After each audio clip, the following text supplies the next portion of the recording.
Tonight, from rescue to recovery, scientists probe the cause behind a mass whale stranding.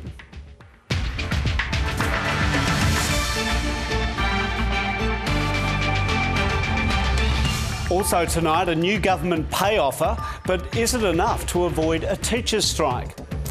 Russian exodus as potential recruits flee a military call-up. And a football flotilla leaves some fans high and dry.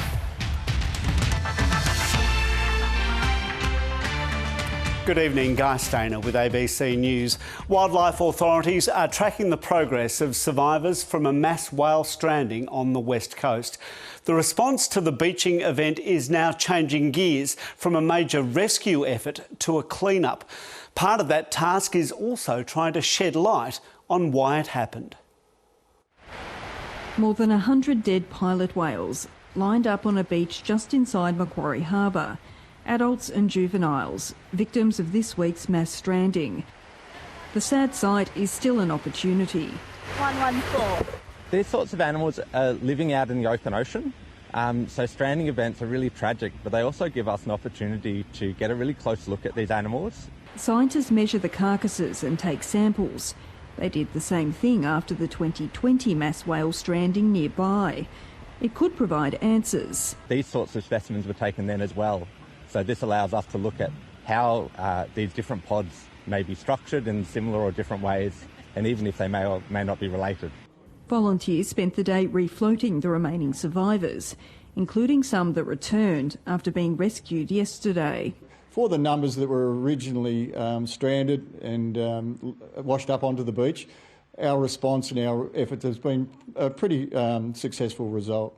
These whales have only been dead for a couple of days, but you can already smell the carcasses from quite some distance away. Marine experts are waiting for just the right conditions before they tow them out to sea to minimise the chances that they'll float back and end up on these beaches again. The same fish farm workers who helped rescue whales will also help with the disposal. It's unsung work, getting dead whale carcasses, tying them up and taking them out to sea.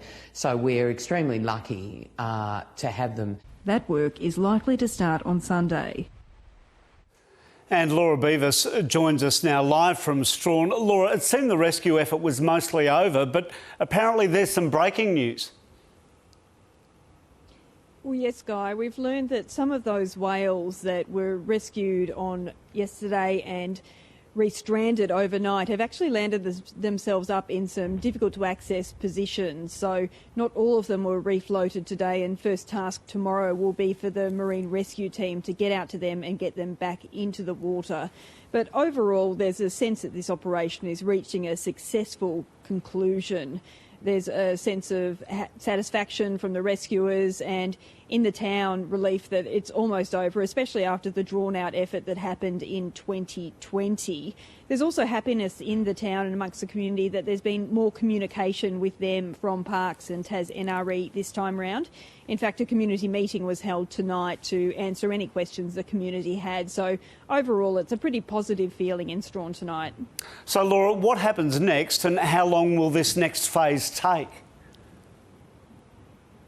Well, the next phase is the disposal phase. Those whales, as you would have seen, have been lined up on the beach. They've got tow lines attached to their tail, and when conditions are right, they will be towed out into the open ocean. It is important to wait for the right conditions so the carcasses don't come back to the beach. That's likely to be on Sunday.